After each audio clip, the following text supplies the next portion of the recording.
नमस्कार मित्रांनो, मी दीपक जाधव, नाशिक. महाराष्ट्र राज्य हवामान साक्षरता अभियानात सर्वांचे स्वागत. आज 26 एप्रिल 2026.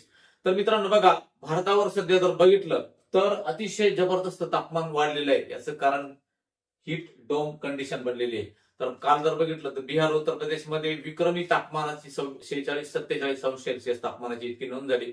राज्यामध्ये देखील महाराष्ट्र राज्यात 44, 45, 46 पर्यंत तापमान अगदी बऱ्याच जिल्ह्यांचं गेलं होतं. उत्तर महाराष्ट्र, नाशिककडे तापमान हे 42-43 अंश सेल्सिअस होतं. मालेगावकडे तापमान 44 अंश सेल्सिअस पर्यंत गेलेलं होतं.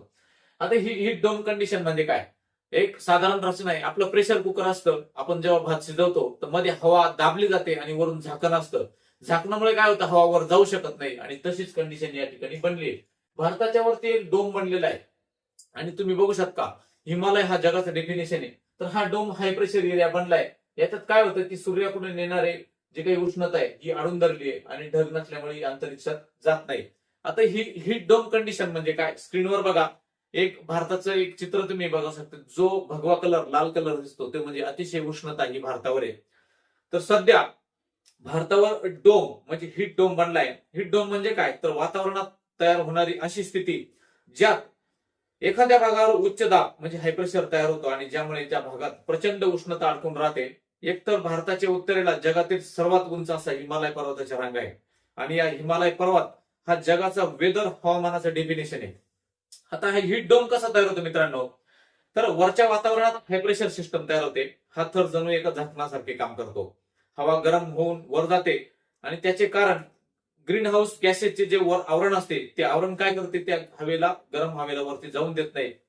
त्यामुळे सूर्याची उष्णता आतच अडकली जाते आणि दिवसेंदिवस तापमान वाढत जाते. याचे कारण काय होते? ती तापमान खूप वाढते म्हणजे हीट वेव्ह बनतात आणि पावसाची शक्यता आपल्या त्या काळात कमी होते. त्याचा आरोग्यावर हा वाईट परिणाम होऊ शकतो. डिहायड्रेशन, हिट स्ट्रोक आणि इत्यादी गोष्टी होऊ शकतात.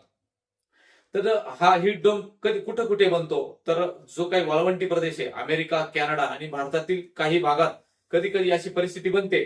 सध्या ती महाराष्ट्रात आणि भारतावरती बनलेली आहे. त्याचा काळ हा लांब काळापर्यंत तापमान त्या ठिकाणी राहू शकतं. तर हा हीट डोम आपण बघू शकता की त्याच्यामुळे उष्णता बाहेर जाऊ शकत नाही. त्यालाच हीट डोम असे म्हणतात. ही एक हवामानशास्त्रीय जटिल अशी मेट्रोलॉजिकल फेनॉमेना आहे. याची रचना शास्त्रज्ञांनी सांगितलं की ज्या ठिकाणी हाय प्रेशर रिड्स तयार होतो म्हणजे एक कडा येतो वातावरणाचा, त्या ठिकाणी हाय प्रेशर एरिया ब्लॉकिंग हवा होते. त्याच्यामुळे त्याला बाहेर जाता येत नाही. त्यामुळे ती सबसिडन्स म्हणजे खालीच राहते आणि वरची हवा जेव्हा कॉम्प्रेस होते म्हणजे याला तापमान वाढते. ऍडिपियाटिक वॉर्मिंग त्याला मेट्रोलॉजिकल भाषेत असं म्हणतात. साधारणपणे वातावरणात 11 ते 14 किलोमीटरवर जे हवेचे जेट स्ट्रीम अतिशय 150 ते 200 किलोमीटर प्रति तास वेगानं वारे वाहत असतात आणि हे जेट स्ट्रीम काय करतात की वरती त्याच्यावर थंड हवा असते, परंतु त्याच्या खाली या हवेला अडून धरलेले आहे आणि त्याच्यामुळे आपल्याकडे जे काही हीट डोम तयार झालेला आहे. तर याचा परिणाम भारत आणि महाराष्ट्रावर गंभीर होतो. शेतीवर परिणाम होतो. माती कोरडी पडते, पिकांचे उत्पादन कमी होते आणि पाण्याची टंचाई भासते आणि धरणे, विहीर लवकर आटतात. शेततळ्यातील पाण्याचे जलद बाष्पीभवन होते. त्यामुळे याला हे जे घडतंय, शहरातील कॉन्क्रिटीकरण आणि क्लायमेट चेंज या इफेक्टमुळे असा हीट डोम तयार होतो आणि ग्लोबल वॉर्मिंग हीटमुळे देखील असे हीट डोम तयार होतात. तर मित्रांनो बघा, दरवर्षीच वातावरणाचे असे रेकॉर्ड्स मोडले जात आहे.